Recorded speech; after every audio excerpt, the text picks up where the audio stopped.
Hello, my name is Henrik Nordsyd. I have written a book about engineering in Bronze Age Scandinavia, and in this video I will share some parts from that book. In this video, I will talk about the women that could have had an important role in the boat building, and maybe later they turned into what is called witches. I will mostly refer to them as galdrakoner. This video will not focus on engineering, but more on etymology and old stories, so it will not be grounded in absolute science, but hopefully all the parts paints a picture of these women. There are many different names for the different cultures that existed in the northern part of Europe. The rock carvings is mostly from what we now call Scandinavia, that consist of Denmark, Sweden and Norway. But there are other names. The original language has been called Old Norse and spoken by the Norsemen. Today, Scandinavian languages are very similar, and there are many words that English or Old English share with the Scandinavian languages. These are part of the Proto-Germanic language family, but they also shared words later in time, and for English mostly during the Viking Age. The English word Germany originates from what the Romans called the people living in an extended part of the northern part of Europe, sometimes referred to being north of the river Danube. They later were given names such as Franks, Goths, Saxons, and Alemanni.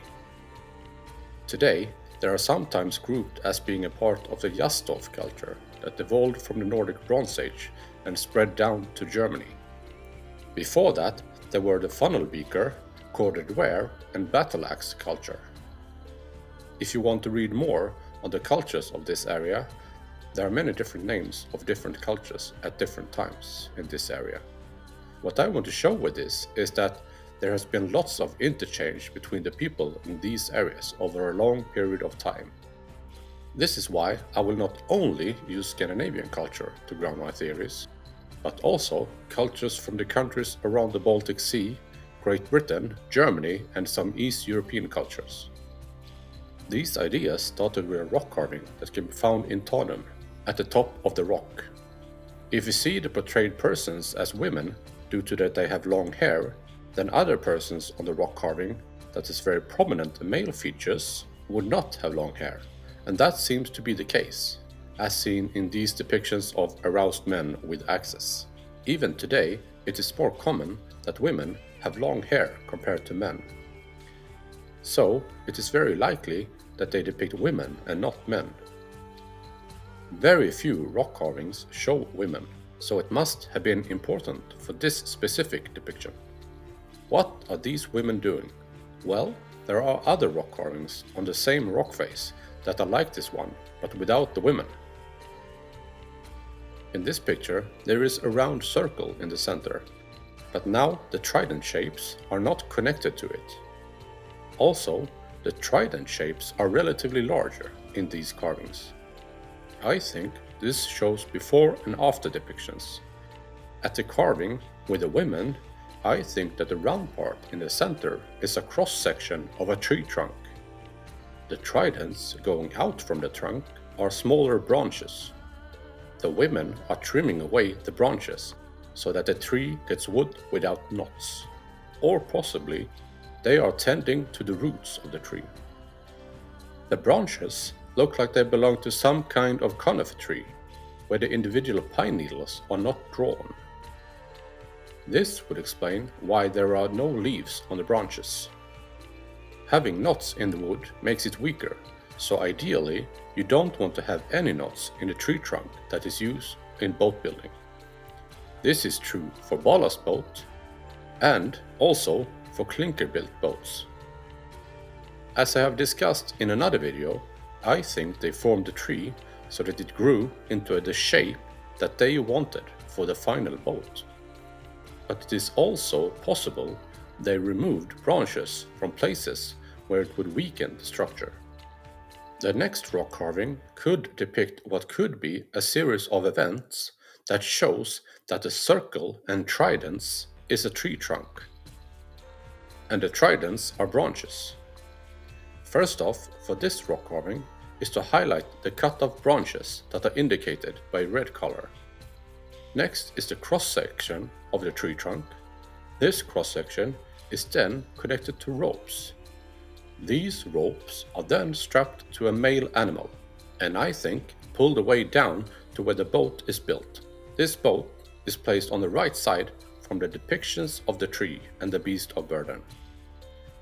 On the top of this boat, the same plus shapes occur as surrounds the cross-section of the tree trunk.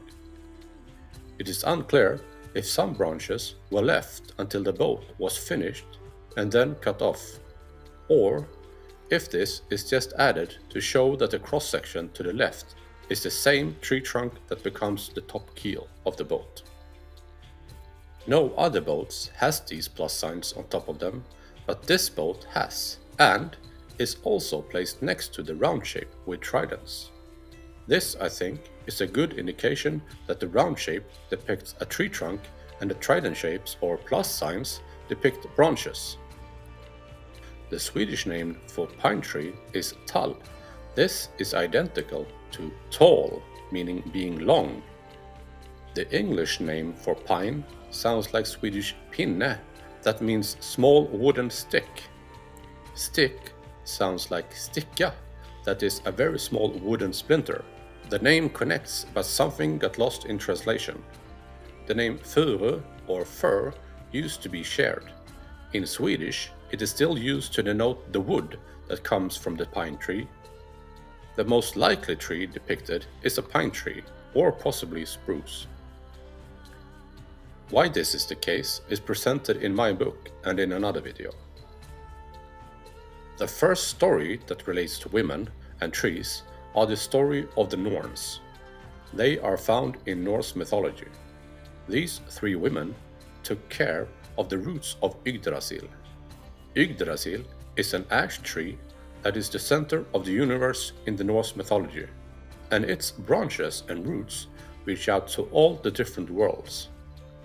The Norns gave water to the tree, but also sand or soil to keep it from rotting, or possibly it was to give it nutrients. It is possible that the Norns has their origin in these women that is depicted on the rock carving that tended to the trees. There are some who think the Norns also was some kind of seers.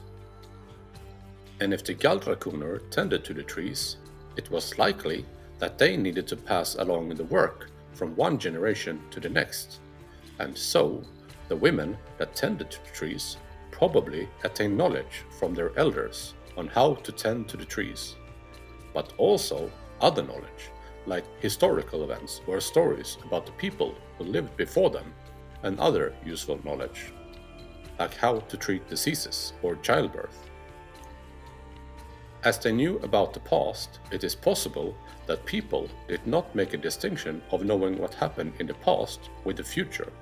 So, if someone knew of the past, people could assume that they also knew about the future, and this then formed into the belief that they were seers. The human counterpart of the Norns could be the vulva, or in English, seers. These women were known to carry a staff or magic wand, but also could foretell the future. That they carried a magic wand could be that they originally was connected to the trees, and the wand showed their connections to the trees. But also, if they worked with wood, they would probably eventually find some wood that had grown into very specific shapes and that was worth saving. These women were also sometimes called Galdrakunur or Galdrakärling. Galdra is believed to be connected to the word gand, that is a word for a magic staff or wand. But in Swedish, the word gallra means to thin out woodland. The women on the rock carving gallrar bort kvistar, and so Galdrakunur would be the wife or woman that thins out woodland. Galdrakärling is similar, but instead of kunur, it used kärling, that is a word for an old woman, but also loved one. After you thin out woodland, you end up with lots of branches and twigs that you need to get rid of.